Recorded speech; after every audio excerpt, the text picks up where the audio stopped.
I thought this debate would be a watershed moment, a moment when we would finally move beyond Republican attempts to deny global warming exists. But as this debate has evolved, we see that we have not gotten very far. Instead of deny, the Republican playbook has shifted to delay, delay, and delay. Madam President, the time to act is actually now. We're not going to be able to transition from a fossil fuel-based economy to a green, renewable energy-based economy overnight, and therefore it is critical that we act as soon as possible to begin this transition. And I want to thank my colleagues who have worked so hard to get this legislation at least to the floor. The mere fact that we are having this debate gets us closer to actually enacting a policy to cap greenhouse gas emissions. But I do hope that in time we can support much stronger legislation. I have concerns about whether this bill speeds our transition to a carbon-free economy quickly enough. Because of the cost containment measures and the large numbers of offsets in the bill, I'm worried that some companies might be able to delay cutting back their emissions for over a decade. I also believe we can go even farther in supporting renewable sources and energy efficiency. I was hoping that I would have the opportunity to offer a few amendments to improve upon this legislation, and I certainly want to offer them as we have offered them. I know probably will not get to them under the procedures that we are in the midst of pursuing, but I think that they are markers for the future. The first amendment I had hoped to offer, along with Senators Lautenberg and Sanders, would have shifted transitions assistance funding from big oil to renewable energy generators. At a time of record oil company profits, I do not think we really need to allow oil companies to pollute for free, especially when that money could be used to help jumpstart the development of clean, renewable, affordable American energy. The second amendment I authored along with Senator Snowe would have boosted funding to help developing nations adapt to changes in the climate they had little to no part in creating in the first place. Making investments to help vulnerable nations isn't just a necessary step to secure an effective international climate treaty or just a way to advance U.S. national security interests. It is a moral imperative. And the third amendment I filed with Senator Kerry would help nations with tropical forests lower their rates of deforestation, a cost-effective way of keeping CO2 out of the atmosphere. Approximately 20% of global greenhouse gas emissions come from deforestation, and if we hope to secure an effective climate treaty, we must be willing to help forested nations create the tools they need to effectively address the problems. Finally, the fourth amendment I authored also with Senator Kerry would require the government to calculate the cost of inaction on global warming, from the cost of drought to flooding to storm damage. Now, many of my friends on the other side of the aisle have spent a lot of time this week bemoaning the alleged costs of solving global warming, but they have completely ignored the horrendous costs of ignoring global warming. We need the study so we are not always looking at half the balance sheet on this issue. Now, many of my colleagues on the Republican side of the aisle are rejecting any efforts we might propose out of hand. They argue that almost anything would cost too much. They suggest that any effort to go green on the scale necessary would be too expensive. Saying we can't invest in renewable energy because there's a dollar figure attached sounds like someone telling someone with a fatal disease that the cure is too costly, or saying to a crime victim that we can't afford to put police on the streets because it has a cost. There are some who argue that it would be too expensive to reinforce the levees in New Orleans, and when Hurricane Katrina hit, we found out what the true cost of that decision was. We can't fail again to listen to John F. Kennedy when he warned us that the time to repair the roof is when the sun is shining. The question isn't whether an investment needs to be made. The question is whether we want to make that investment now, while we can do it safely, gradually, and inexpensively, or later. when we have to make wholesale changes to our economy in a matter of years rather than decades.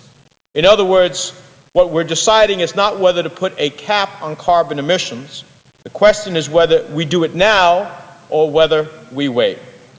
Do we do it now when it's cheaper to do it, when we can set ourselves up to compete with Europe and Japan in creating new technologies, when we can create jobs in the midst of an economic turndown? Or do we do it when our hand is forced, when Americans have already felt the catastrophic effects of climate change, when our coasts are flooded, when storm surges damage our houses and droughts threaten our harvests, when the costs become enormous because we have to change so quickly? It's going to be far harder and far more expensive to have to stop carbon emissions overnight than to do it now. If we want to slash our carbon emissions 80% by 2050, we simply cannot wait until 2030 to get started, unless we want to risk the economic and environmental future of this country. Today, in the rising price of gas we have to pay at the pump, we see the result of waiting till disaster strikes to act. In the 1970s, because of the Arab oil embargo, we drastically improved the fuel efficiency of our passenger vehicles. In 1976, our cars and trucks got 13 miles per gallon. But by 1981, our fleet had improved to 21 miles per gallon. But from 1981 to 2006, the average fuel economy of our passenger vehicle fleet actually declined to 20 miles per gallon. If we had been gradually improving efficiency standards instead of waiting for high gas prices to force our hand, we would all be better off today. If we had increased fuel economy a modest 2% per year, our new fleet of vehicles would now average 34 miles per gallon. And astonishingly, if we had followed this course, our current demand for oil would be over 1/3 less than it is today, down over 2 billion barrels of oil per year.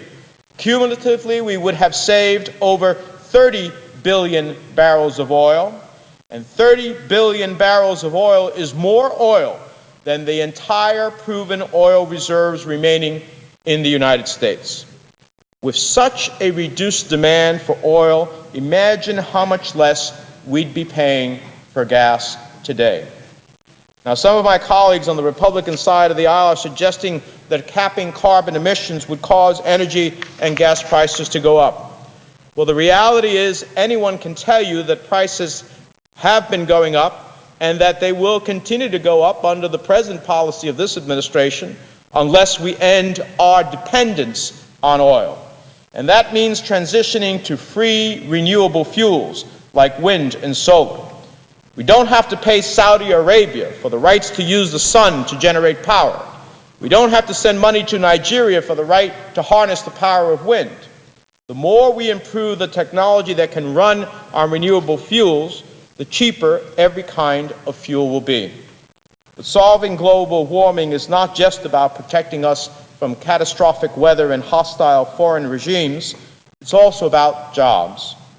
Renewable energy industries are perhaps the single greatest opportunity to create new, good-paying jobs this country has seen in a generation. If we want to put up millions of solar panels, it's going to take hundreds of thousands of workers to install them. And those jobs are created here at home, unlike what happens when we continue to rely on oil, which is where we create jobs in the Middle East, in Nigeria, Venezuela, to name a few. Now, I'm proud that in my home state of New Jersey, we are number 2 in the nation in terms of solar capacity, behind only California. And we have seen new jobs created because of it. So, Madam President, global warming is a challenge that faces us all, and it is a challenge we must face together. It is not enough to sit back and watch as tragic stories unfold, as heat waves and wildfires strike, as we see floods and droughts more severe, hurricanes, species disappearing, ice caps melting, glaciers melting, sea levels rising. It is not enough to sit back and watch because we have a human moral imperative to take action. And it is not enough because someday the door that tragedy knocks on could be our own. Great change always has its opponents. Instead of arguing that we should be innovative, they'll argue that we should be afraid. We should do all we can to hold on to the ways of the past instead of having the courage to prepare for the future. The American people are tired of being told what they cannot achieve, and they are tired of being told they should be satisfied with the status quo. It is time to put aside our fears, unleash our powers of innovation, and rise to meet one of the defining challenges of our time. For this and future generations of Americans, what the Senate decides ultimately is going to determine the course of our country in ways that are so significant.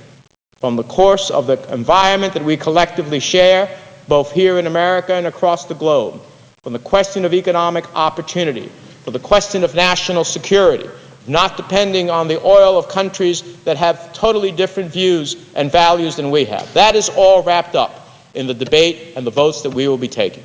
I hope that we have the courage to move in a direction that ultimately meets all of that challenges and that acts as good stewards for future generations of Americans so that we can look at this moment and say history will judge us in a way that ultimately will say you did what your responsibility was. I thank again my colleague from Rhode Island for his courtesy, and I yield the floor.